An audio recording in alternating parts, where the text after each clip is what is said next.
اما بعد فاعوذ باللہ من الشیطان الرجیم بسم اللہ الرحمن الرحیم ان اللہ وملائکتہ یصلون علی النبی یا ایہا الذین آمنوا صلوا علیہ وسلموا تسلیما اللہم صلی علی سیدنا و شفیعنا مولانا محمد بارک وسلم صلاۃ و سلام علیک یا رسول اللہ صلی اللہ تعالی علیہ وسلم۔ بسم اللہ الرحمن الرحیم۔ اتأمرون الناس بالبر وتنسون انفسکم وانتم تتلون الکتاب افلا تعقلون۔ اللہ ارشاد فرماتا ہے، کیا تم لوگوں کو بھلائی کا حکم دیتے ہو اور اپنے آپ کو بھولتے ہو حالانکہ تم کتاب پڑھتے ہو؟ کیا تمہیں عقل نہیں ہے؟ اس آیت کو اگر دیکھیں تو یہ آیت مبارکہ ان یہودی علماء کے بارے میں نازل ہوئی ہے کہ جن کے متعلق یہ فرمایا گیا کہ جن کے رشتہ دار مسلمان ہوئے تو ان لوگوں کو میں نے کل کی بھی تفسیر میں کہا کہ اللہ کے رسول صلی اللہ علیہ وسلم کو بخوبی پہچانتے تھے۔ قرآن نے تو فرمایا ہے کہ وہ اپنے بیٹوں کو جیسے پہچانتے اس سے بھی اچھا پہچانتے تھے۔ رسول پاک صلی اللہ علیہ وسلم کو کہ آخری نبی ہوں گے، ان کی علامتیں اس میں بیان کی گئی، لیکن جب ان کے رشتہ دار پوچھتے تو حالت ایسی ہوتی کہ ان کے بارے میں جھٹلایا کرتے تھے یا یہ کہتے تھے یہ ان کا نبی ہے، ہمارا نبی نہیں ہے، اس طرح کے جملے ہوتے۔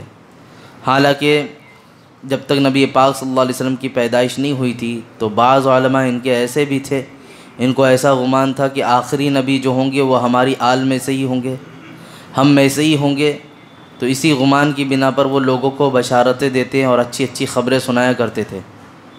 حضرت عیسیٰ علیہ السلام آپ کی زندگی میں بھی دیکھ لیں معاملات، آپ اپنے حواریون کو یہی کہتے تھے کہ آخری وقت میں ایک ایسا نبی آئے گا جو ہم سب کی تصدیق کرے گا، میری برات کا اظہار فرمائے گا۔ حضرت عیسیٰ علیہ السلام پر الزامات لگتے اللہ کا بیٹا ہونے کا، نعوذ باللہ من ذالک۔ تو ان سب چیزوں کو لے کر بشارتیں انبیاء علیہ السلام نے پہلے بھی دیں، اور ان کے بعد جو ان کے حواریین تھے، جو ان کے علماء بنے، انہوں نے بشارتیں دیتے رہے۔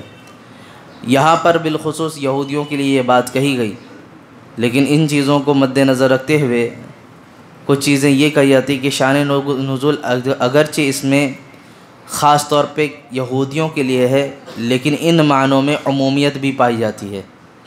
اس آیت کا اگر ظاہری معنی لیا جائے جس میں قول اور فعل میں تضاد ہوتا ہے، یعنی بات کچھ کہنا اور ہمارے عمل کچھ اور ہونا، بات کا کچھ اور کرنا اور ہمارے عمل کا کچھ اور ہونا۔ قرآن صاف الفاظ میں اتأمرون الناس بالبر وتنسون انفسکم، تم بھلائی کا حکم دیتے ہو، لوگوں کو نیکی کا حکم دیتے ہو اور خود کو بھولے بیٹھے ہو۔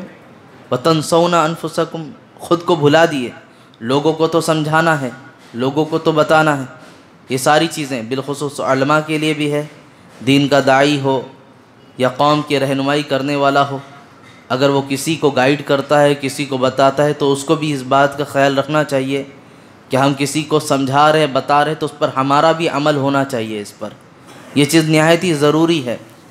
میں بارہا ایک بات حضرت امام اعظم ابو حنیفہ کی پیش کرتا ہوں کہ آپ کی بارگاہ میں ایک بچے کو لایا گیا تھا، ایک ماں اپنے بچے کو لے کر آئی اور اس نے کہا حضور میرا بچہ شکر بہت کھاتا ہے، اس نے کہا میرا بیٹا میٹھی چیز بہت کھاتا ہے۔ آپ نے فرمایا ایک ہفتے کے بعد لے کر آنا۔ ایک ہفتے کے بعد واپس وہ ماں لے کر آئی، آپ نے اس بچے کو بٹھایا اور کہا شکر زیادہ کھانا اچھی بات نہیں، تھوڑا کھاؤ، زیادہ شکر مت کھاؤ، یہ صحت کے لیے نقصان دہ ہوتا ہے۔ اتنا کہہ کے بھیج دیا۔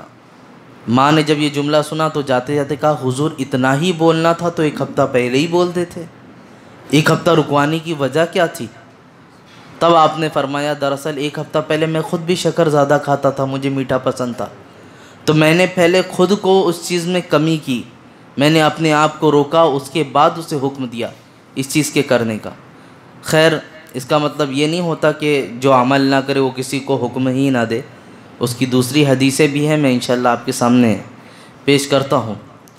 بہرکیف یہاں جو بات عرض کرنی ہے کہ قول و فعل میں تضاد نہیں ہونا چاہیے۔ ایک حدیث میں آپ کے سامنے پیش کرتا ہوں کہ جن کے قول کچھ اور ہوتے ہیں اور فعل کچھ اور ہوتے ہیں، ان کے متعلق حدیث مبارکہ میں کیا ہے؟ حضرت عدی بن حاتم رضی اللہ عنہ راوی ہیں، کہتے ہیں کہ رسول پاک صلی اللہ علیہ وسلم نے ارشاد فرمایا، قیامت کے دن کچھ لوگوں کو جنت کی طرف لے جانے کا حکم ہوگا۔ کچھ لوگ ایسے ہوں گے کہ جن کو فرشتے فرمائیں گے، اللہ تعالیٰ فرمائے گا فرشتوں ان کو جنت کی جانب لے کر جاؤ۔ یہ پورے گروہ کے لوگوں کو جنت کی جانب لے کر جایا جائے گا۔ یہ جنت کے قریب پہنچیں گے اور قریب پہنچ کر ہی جنت کی تمام نعمتوں کو دور سے دکھایا جائے گا۔ یہ دیکھو یہاں نہریں بہہ رہی ہیں، یہ محلات ہیں، یہ باغات ہیں، یہ یہاں کی خوشبو ہے، ساری چیزیں ایسی دور سے ہی دکھائی جائے گی۔ وہ لوگ جب دور سے دیکھیں گے اور دل ان کا مچل اٹھے گا، ظاہر سی بات ہے کسی حسین ترین جگہ کو ہم دور سے ہی دیکھتے ہیں تو دل مچل اٹھتا اور یہ خواہش پیدا کرتے کاش ہم بھی وہاں موجود ہوتے، وہاں چلے جاتے۔ یہ دل کی خواہش ہوتی ہے، کیفیت پیدا ہوتی ہے۔ تو یہ جو کچھ لوگ ہوں گے جن کو اللہ تعالیٰ فرمائے گا انہیں دور سے جنت دکھاؤ، یہ جب دیکھیں گے اور ان کے اندر حسرت پیدا ہوگی، اب اللہ رب العزت فرمائے گا ان لوگوں کو لے جاؤ اور جہنم میں ڈال دو۔ یہ دیدار کرانے کے بعد، جنت کو دور سے دکھانے کے بعد اللہ کی بارگاہ سے حکم ہوگا اس گروہ کو پکڑو اور لے جاؤ، انہیں جہنم میں داخل کر دو۔ تو یہ سب کہیں گے مولا اگر جنت میں نہیں داخل کرنا تھا اور ہمارے لیے جہنم ہی تھی تو ڈائریکٹ جہنم میں ڈال دیتا۔ اس طرح جنت کو دکھا کر پھر جہنم میں ڈالنا یہ ہمارے لیے زیادہ بھاری پڑ رہا ہے، یہ ہمارے لیے زیادہ بھاری ہے۔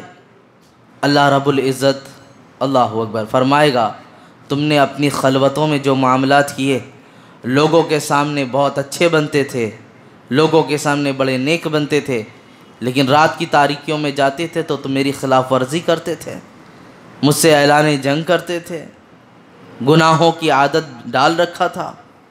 تو میں تو ارادتاً، یعنی اللہ تعالیٰ فرمائے گا میں ارادہ کر کے تمہارے ساتھ یہ معاملہ کر رہا ہوں۔ میں نے چاہا کہ تم پہلے اس چیز کو دیکھو، اس کے بعد جہنم میں تمہیں ڈالا جائے تاکہ تمہیں احساس ہو سکے۔ میرے عزیزوں مجھے یہاں پر ایک بات یہ بھی یاد آتی ہے کہ بزرگوں نے فرمایا اور کتاب میں نے پڑھا بھی ہے کہ جب ایک بندے کو قبر میں رکھا جاتا ہے اور سوالات کیے جاتے ہیں، آپ نے سنا ہوگا 3 سوال کیے جائیں گے۔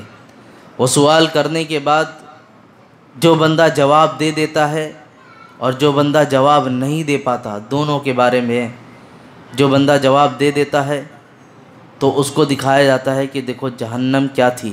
آپ نے سنا ہوگا کہ جنت کی ایک کھڑکی کھولی جائے گی اور اسے سونے کے لیے کہہ دیا جائے گا سوتے رہے قیامت تک آرام سے، جس طرح ایک دولہا سوتا ہے۔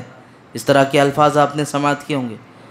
تو یہ چیز ہونے سے پہلے جس نے اچھے جواب دے دیے، یعنی جس کو سوال کیا گیا اور اس نے صحیح جواب دے دیا، تو اس کو پہلے جہنم کا ایک مشاہدہ کرایا جائے گا، کھڑکی کھولی جائے گی اور اس کے کھولنے کے بعد پھر بند کر دیا جائے گا۔ پھر جنت کی کھڑکی کھول کر کے اس کو کہا جائے گا کہ اگر تیرے جواب اچھے نہ ہوتے تو دیکھ لے تیرا انجام کس طرح ہوتا، تجھے اس کی مشقتیں قبر سے ہی محسوس ہونے لگتی، لیکن تجھے خوشخبری ہے تو کامیاب ہو گیا اور تو قیامت تک یوں ہی سوتا رہے۔ اسی کے الٹے میں دیکھ لیں کہ جو شخص نے جواب نہیں دیا، جس نے ہاں ہاں لا ادری کے الفاظ بولے، ہائے افسوس مجھے نہیں پتا، میں نہیں جانتا، تو اس کے بارے میں حکم ہوگا اسے پہلے جنت کی کھڑکی کھول کر دکھائی جائے، اس کا نظارہ کرایا جائے۔ وہ جنت کی کھڑکی کھولی جائے گی اور پھر بند کر کے جہنم کی کھڑکیوں کو کھول دینا تاکہ اس کی تپش، اس کی لپٹ اس کو لگتے رہے، اور قیامت تک جب تک حشر و نشر نہیں ہونے والا ہے تب تک اسے وہ تکلیف وہاں میسر ہوتی رہے گی۔ میرے عزیزوں تو بات یہاں پر عرض کرنا ہے، نعمتوں کو دکھا کر پھر جو تکلیف پہنچتی ہے تو تکلیف کا احساس اور زیادہ ہوتا ہے، کیونکہ ایک تو جو جسمانی تکلیف پہنچی یہ بھی، دوسرا اس بات کا احساس ہونا کہ اتنی اچھی نعمتیں تھیں ان کو چھوڑ کر میں غفلت میں رہا، ان کو چھوڑ کر میں غافل پھرتا رہا۔ عزیزان ملت اسلامیہ، تو حدیث مبارکہ میں جو بات فرمائی گئی، ایک حدیث اور ہے، حضرت ابراہیم تیمی یہ قول ہے ان کا، فرماتے ہیں آپ کی زندگی کا معاملہ ہے، ان کا معمول تھا کہ یہ گاہے بگاہے ٹہلنے کے لیے قبرستان میں جاتے تھے۔ آج ہمارا بھی معاملہ ہے، قبرستان میں جاتے ہیں جب کسی کو تدفین کرنا ہوتا ہے تو، لیکن نبی پاک صلی اللہ علیہ وسلم نے فرمایا ہے کہ اگر دنیا سے بے رغبتی چاہتے ہو تو موت کو کثرت سے یاد کرو، موت کی تمنا تو ہم غصے میں آ کے کر دیتے ہیں کہ موت کیوں نہیں آتی، مر جاتے تو اچھا ہوتا۔ یہ تو منع کیا گیا ہے، لا تتمنوا الموت، موت کی تمنا مت کرو، لیکن موت کو کثرت سے یاد کرو، موت کو کثرت سے یاد کرو، یہ حکم ہے۔ ہم قبرستان میں جاتے ہیں، وہاں جانے کے بعد بہت سارے لوگوں کا معاملہ ہے کہ جنازے کے ساتھ گئے، تدفین ہو رہی ہوتی ہے، ہنسی مذاق بھی چالو ہوتا ہے، دنیاوی گفتگو لے کر وہاں بھی بیٹھے ہوتے ہیں۔ میاں میں نے تو یہاں تک دیکھا قبر میں اترنے کے بعد بھی پیسوں کی بات ہو رہی ہوتی ہے۔ جو اپنے ماں کو قبر میں اتار رہا ہے، میں اس جگہ حاضر تھا اور مجھے بہت تعجب ہوا کہ ویسی جگہ پر بھی انسان کھڑے ہو کر دنیا کو نہ چھوڑ سکا اور پیسے کی بات کرتا ہوا نظر آیا، رقم کی بات کرتا ہوا نظر آیا۔ رونگٹے کھڑے ہوتے ہیں ان سب چیز کو دیکھ کر کہ جو شخص قبر میں جا رہا ہے بڑے فلیٹ والا تھا، بڑی بلڈنگوں میں رہتا تھا، نرم گداز گدوں پہ سوتا تھا، اچھی اچھی غذائیں کھاتا تھا، لوگ آگے پیچھے لگے رہتے تھے، سب چیزیں چھوٹ گئیں۔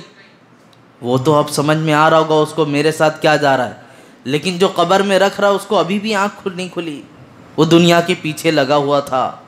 بہرکیف حضرت ابراہیم تیمی یہ فرماتے ہیں کہ مرنے کے بعد میں لوگوں کی بوسیدہ ہڈیاں جو قبر سے نکلی ہوتی ہیں اس کو دیکھنے کے لیے جاتا تھا تاکہ ایمان مضبوط ہوتا رہے اور دنیا سے دل میں بے رغبتی پیدا ہوتی رہے۔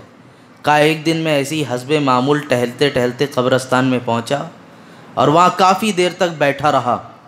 جب میں وہاں بیٹھا رہا تو میری آنکھ لگ گئی اور میں سو گیا۔ میں نے خواب میں دیکھا ایک قبر کے پاس سے کچھ لوگوں کی اس طرح کی آواز آتی ہے کہ اس کے منہ میں جلتی ہوئی زنجیریں ڈالی جائیں اور اس کے پیچھے کے مقام سے وہ زنجیریں کھینچی جائیں، اس کے منہ میں زنجیریں ڈالی جائیں اور اس کے پیچھے کے مقام سے زنجیریں کھینچی جائیں۔ جس کے ساتھ یہ معاملہ کرنے کا حکم ہوتا ہے وہ کہتا ہے میرے ساتھ یہ معاملات کیوں کر رہے ہیں؟ کیا میں نے قرآن نہ پڑھا تھا؟ کیا میں نے حج نہ کیے تھے؟ کیا میں نے عبادتیں نہ کی تھی؟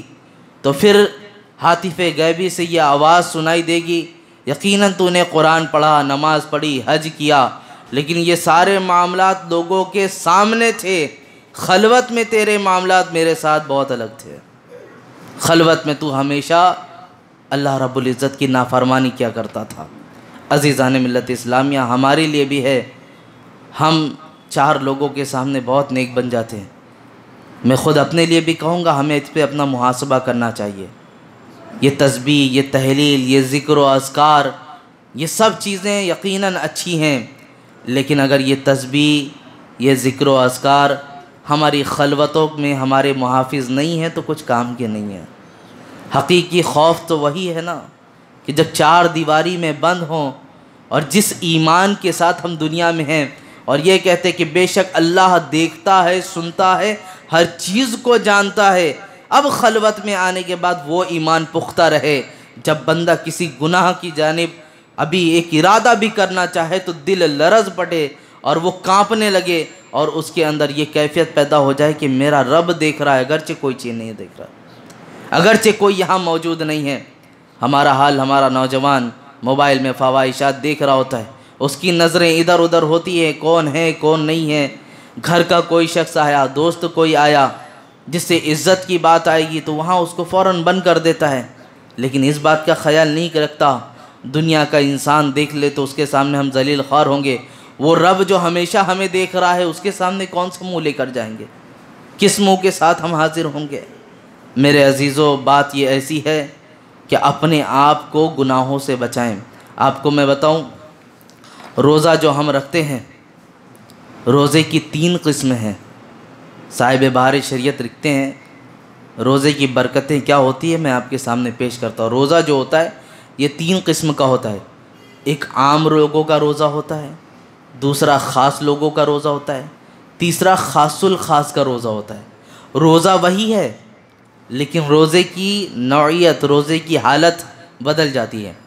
عام لوگوں کا روزہ ایسا جیسا ہم اور آپ لگتے ہیں، اپنے منہ کو کھانے پینے سے اور اپنی شرم گاہ کو جماع سے باز رکھنا، اس کو کہتے ہیں عام لوگوں کا روزہ۔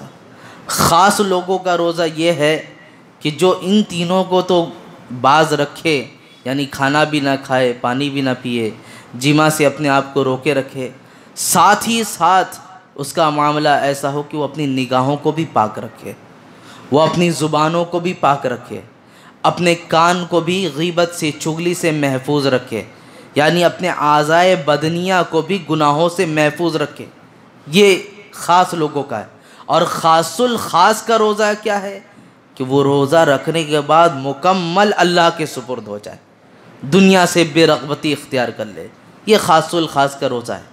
تو میں یہ نہیں کہتا آج کے دور میں کہ خاص الخاص کا روزہ رکھیں، کمانا دھمانا چھوڑ دیں اور بس اللہ اللہ ہی کرتے رہیں۔ نہیں میرے عزیزوں، اتنا کہنا چاہوں گا کہ جو خاص لوگوں کا روزہ ہے، اس روزے کے اندر آپ کو روحانیت محسوس ہوگی، روزے کا مزہ محسوس ہوگا۔ روزہ صبر سکھاتا ہے، روزہ شکر سکھاتا ہے، روزہ غمخواری سکھاتا ہے۔ یہ تمام چیزیں روزے ہمیں سکھانے کے لیے آئے ہیں۔ روزہ رکھنے کے باوجود بھی اگر ہماری زبانوں پہ گالیاں ویسے ہی جاری رہیں، ساری چیزیں جاری، تو مطلب کیا ہے؟ یہ ایک مہینے کے اندر انسان اپنے آپ کو اچھا خاصا تبدیل کر لیتا ہے۔ نماز کی عادت بن سکتی ہے، گناہوں سے بچنے کی عادت بن سکتی ہے، بہت سارے لغویات سے اپنے آپ کو بچا سکتا ہے۔ میں نے دیکھا ہے کئی ساروں گھروں میں ٹی ویاں موجود ہونے کے باوجود لوگ ایک مہینے کا عہد کر لیتے ہیں کہ رمضان کے بعد ہی ٹی وی اب کھلے گی، اس سے پہلے نہیں۔ تو تم رمضان کی عظمت کو دیکھتے ہوئے اس ٹی وی جیسی ملعون چیز کو جس میں فواہشات دیکھ رہا ہو، بہت سارے لوگ اچھی چیز بھی دیکھتے ہیں، لیکن جن کے یہاں معمول ایسا ہو کہ اس میں صرف ناچ گانا ڈرامہ اور اپنی طبیعت کی چیز کو ہی دیکھنا ہو، ان کے لیے میں کہتا ہوں کہ جب آپ اس کے ذریعے اس چیز کو چھوڑ سکتے ہیں تو ایک مہینے کی عادت ہونے کے بعد میں بھی چھوڑ سکتے ہیں۔ کسی چیز کی عادت لگ جاتی ہے نا تو اس کو بعد میں بھی چھوڑ سکتے ہیں۔ تو میرے عزیزوں، عرض اتنا کرنا چاہتا ہوں کہ ہمارے حالات، ہمارے معاملات جس طرح چار لوگوں کے سامنے ہوں، ہم اچھے بنتے ہوں، ہم اچھے جانے جاتے ہوں، اسی اچھائی کے ساتھ ہمیں خلوتوں میں بھی رہنا چاہیے، ہماری زندگی تنہائی میں بھی اسی نیکی کے ساتھ گزرنا چاہیے۔ بہرکیف اب یہاں پر ایک بات یہ بھی لکھی گئی، جیسا کہ میں نے کہا آپ کے سامنے، کہ جو نیک عمل کرتا ہو تو اس کا معاملہ ہے کہ وہ بھلائی کو حکم دیتے رہے اور قول و فعل میں تضاد نہیں ہونا چاہیے۔ جو اچھا کام کرے تو اسے چاہیے کہ اچھا عمل بھی کرے۔ تو اب اس کا مطلب یہ نہیں ہوتا کہ جو نیکی نہیں کرتا تو نیکی کے بارے میں کسی کو حکم بھی نہ دے، ایسا نہیں ہے۔ بلکہ حدیث مبارکہ میں ہے، حضرت انس بن مالک رضی اللہ عنہ فرماتے ہیں، انہوں نے رسول پاک صلی اللہ علیہ وسلم کی بارگاہ میں عرض کی کہ ہم اس وقت دوسروں کو نیک عمل کرنے کی دعوت نہ دیں، کیا ہم اس وقت تک دوسروں کو نیک عمل کرنے کی دعوت نہ دیں جب تک ہم میں خود میں اس چیز کا عمل نہ ہو؟ تو رسول پاک صلی اللہ علیہ وسلم نے فرمایا ایسا نہیں ہے، اگرچہ تم اچھا کام نہیں کرتے، نیک عمل نہیں کرتے، اور اگر تمہارے سامنے برائی کوئی کر رہا ہو تو تم اس کو منع کرو۔ تمہارے لیے یہ ایسا نہیں کہ تم نیک کام کرو تبھی تم منع کرو، ایسا نہیں ہے۔ اگرچہ تم سے نیک کام نہیں ہوتا، اگرچہ تم برائی سے اپنے آپ کو بچا نہیں سکتے، لیکن جس برائی کو آپ دیکھ رہے ہیں اور اس سے منع کرتے ہیں تو اس کی برکت پھر محدثین نے اس کی تفسیر میں یہ فرمائی، ایک وقت ایسا آئے گا کہ بندے کے دل میں احساس پیدا ہوتا ہے کہ میں دوسروں کو تو منع کر رہا ہوں ان سب چیزوں کے لیے، خود اپنے آپ کو باز نہیں رکھتا۔ تو اس چیز کی بنا پر، اس عمل کی بنا پر ایک وقت ایسا آئے گا کہ بندہ خود بخود دوسروں کو تو منع کرے گا ہی، خود بھی اپنے آپ کو باز رکھنے لگے گا۔ یہ چیزیں پیدا ہوتی ہیں۔ تو یہاں جو آیت آپ کے سامنے پیش کی گئی، اس آیت کی پاداش میں دو چیزیں سمجھ لیں۔ پہلے چیز کہ قول و فعل عمل سے تضاد نہ کریں، یعنی جو ہم لوگوں کے سامنے کہہ رہے ہوں، بھلائی کا حکم دے رہے ہوں یا بھلائی کر رہے ہوں، تو جو چیز سامنے ہو، ظاہراً ہو، یہی باطناً بھی ہمارا عمل ہونا چاہیے۔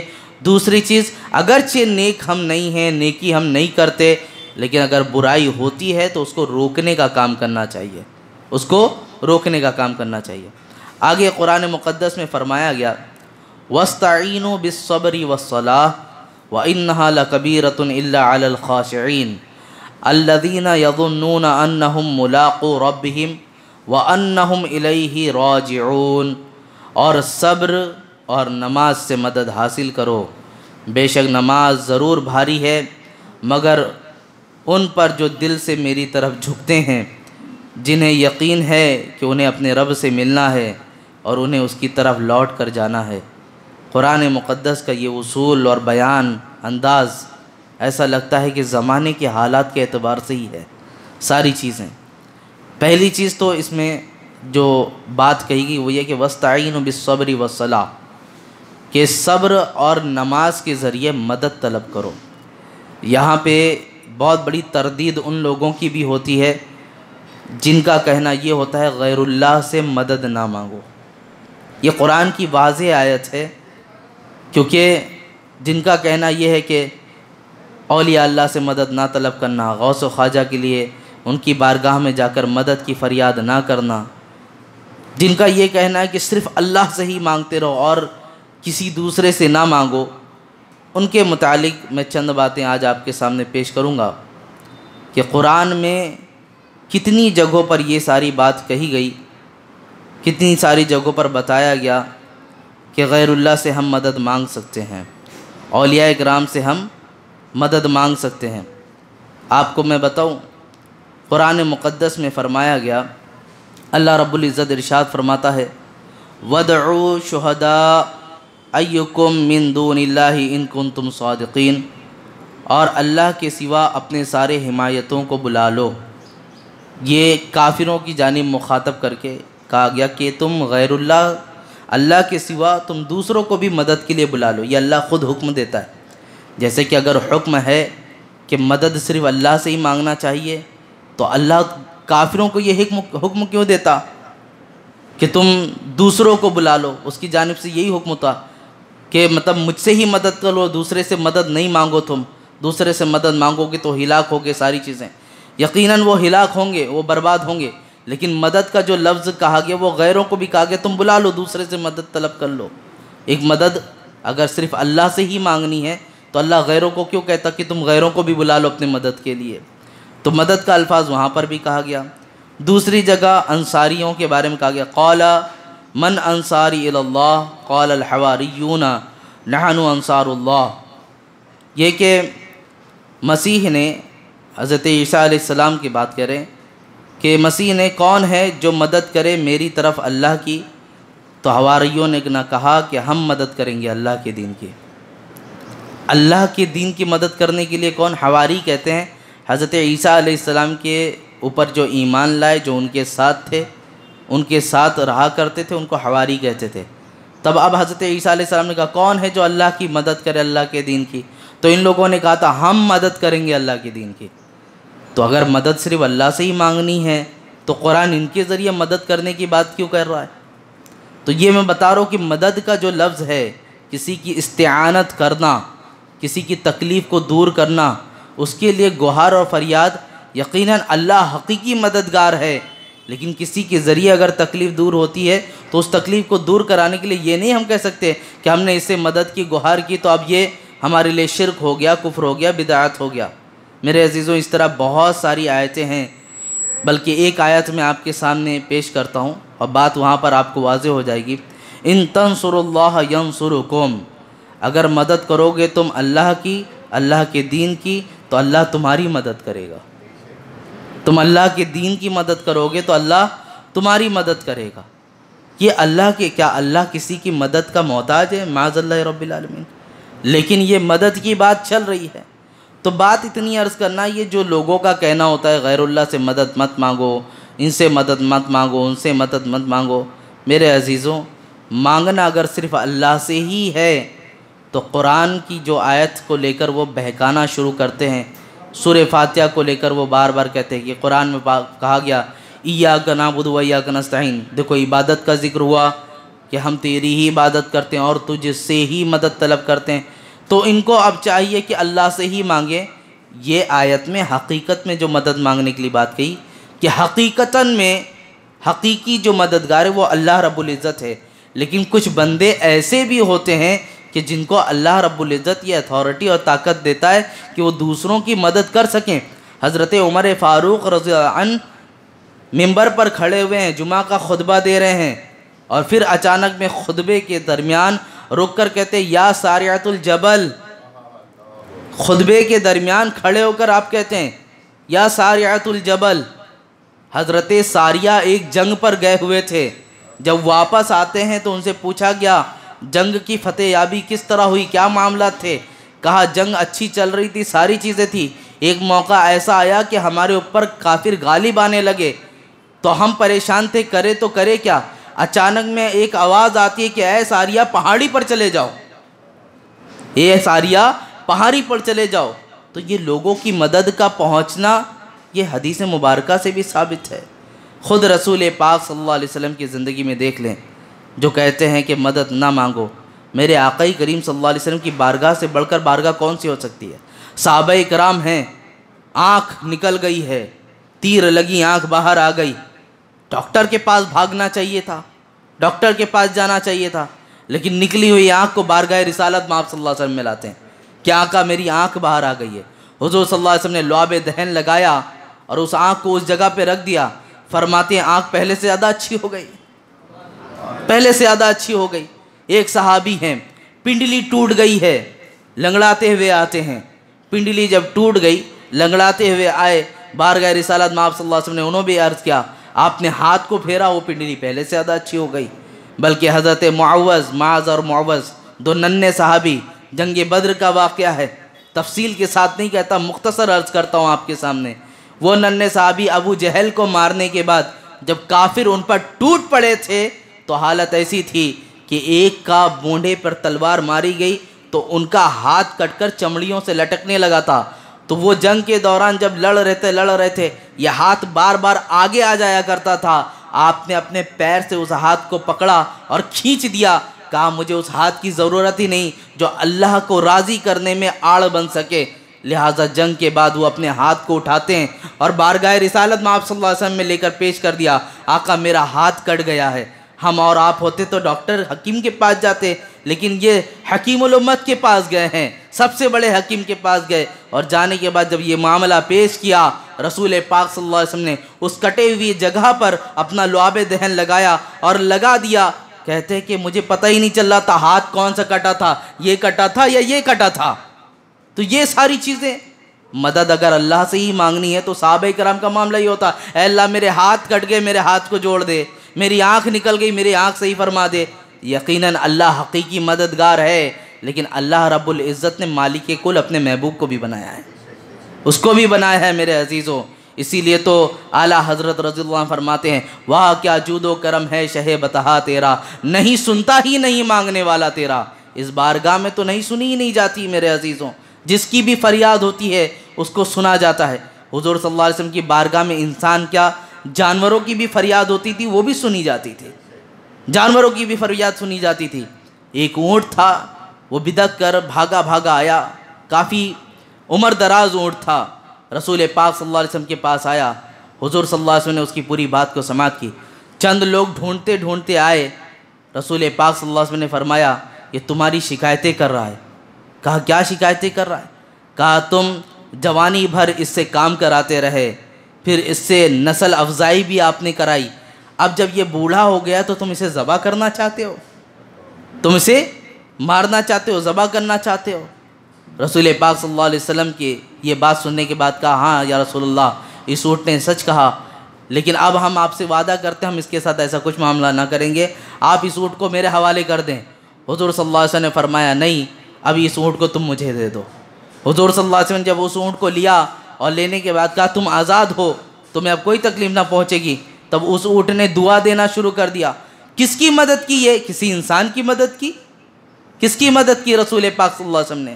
حضور سرور کائنات صلی اللہ علیہ وسلم نے جو مدد کی ایک جانور کی مدد کی۔ اور آج بھی بہت سارے ایسے لوگ ہیں کہ اگرچہ رسول پاک صلی اللہ علیہ وسلم ظاہراً ہمارے درمیان موجود نہیں ہیں، لیکن حضور صلی اللہ علیہ وسلم کبھی حالت خواب میں آ کر کسی کو چادر مبارک عطا کر کے جا رہے ہیں، کبھی کوئی بھوکا ہے تو اس کے ہاتھ میں روٹی دے کر جا رہے ہیں، اور آنکھ کھلتی ہے تو جو چیز خواب میں دی جاتی ہے وہ حقیقت میں موجود بھی ملتی ہے۔ حضرت امام بوصیری رحمۃ اللہ تعالیٰ علیہ قصیدہ بردہ شریف مولا صلی وسلم، یہ سب تفصیلات میں نہیں جاتے ہوئے مختصر آپ کے سامنے عرض کر رہا ہوں کہ جو ہم کھڑے ہوتے بہت سارے لوگوں کو تکلیف ہوتی ہے، یہ کھڑے ہو کر یا رسول اللہ کی صدا نکالتے ہیں، پکارتے ہیں کھڑے ہو کر، وہ تو مر گئے نعوذ باللہ، مر کے مٹی میں مل گئے، وہ کہاں سنیں گے، وہ کہاں کریں گے۔ ارے میاں تمہارے لیے نہیں سنتے ہوں گے، تمہارے لیے نہیں کرتے ہوں گے، الحمدللہ ہمارا عقیدہ تو ایسا ہے، ہم یہاں سے پکارے وہ وہاں سے سنیں، مصطفیٰ کی سماعت پہ لاکھوں سلام، اور ہمارا یہ عقیدہ مضبوط ہے، بریلی کے تاجدار نے ہمیں دیا ہے۔ تو بہرکیف مدد کا طلب کرنا جو قرآن میں کہا گیا، اب میں حقیقی آیت پر آپ کے سامنے آؤں۔ وَاسْتَعِينُوا بِالصَّبْرِ وَالصَّلَاةِ، اللہ نے کہا کہ صبر اور نماز کے ذریعے مدد طلب کرو۔ آپ سے اگر میں کہوں کہ نماز کے ذریعے مدد طلب کرو تو ذہن میں ایک آنے والی بات ہے، آپ کہو گے نماز سے ذریعے مدد طلب کرو مطلب آپ نماز پڑھتے ہو، نماز پڑھنے کے بعد دعا کرو اے اللہ میری مدد فرما، ٹھیک ہے یہ چیز ہے۔ صبر کرنے کا کوئی ٹائم ہے؟ جیسے نماز کے لیے اذان ہوتی ہے 5 وقت کی، کیا صبر کرنے کے لیے کوئی وقت مقرر ہے کہ آپ کو اس وقت میں صبر کرنا ہے؟ یہ تو بندے کا پرسنل معاملہ ہے، جب جب پریشانی آئے، تکلیف آئے یا کوئی زیادتی ہوتی ہو اس پر صبر کرنا ہے۔ اب اس کے ذریعے مدد کیا مانگنی ہے؟ اس کے ذریعے مدد کیا مانگنی ہے؟ اس کے ذریعے مدد کا معاملہ نہیں، اس کے ذریعے یہ ہے ان اللہ مع الصابرین، صبر کرنے والے بنو گے اللہ تمہارے ساتھ خود ہو جائے گا، اور جب اللہ تمہارے ساتھ ہو جائے گا تو تمہارا جواب رب تعالیٰ کی بارگاہ سے آئے گا، تمہارا جواب رب تعالیٰ کی بارگاہ سے آئے گا۔ ایک بہت ہی پیاری بات مجھے یاد آتی ہے اور مچل جانے کا دل کہتا ہے کہ جب ایک بندہ جس نے نماز پڑھی، روزے رکھے، صدقات دیے، خیرات دیے، قرآن کی تلاوتیں کی، بعض جگہوں پر ہے کہ حج بھی کیا، اس کے انتقال کے بعد جب قبر میں رکھا جاتا ہے اس بندے کو، تو منکر نکیر آپ جانتے ہیں وہ ایک ایسی چیز ہے، ایسے فرشتے ہیں کہ جن کا سامنا ہر کسی کو کرنا ہے۔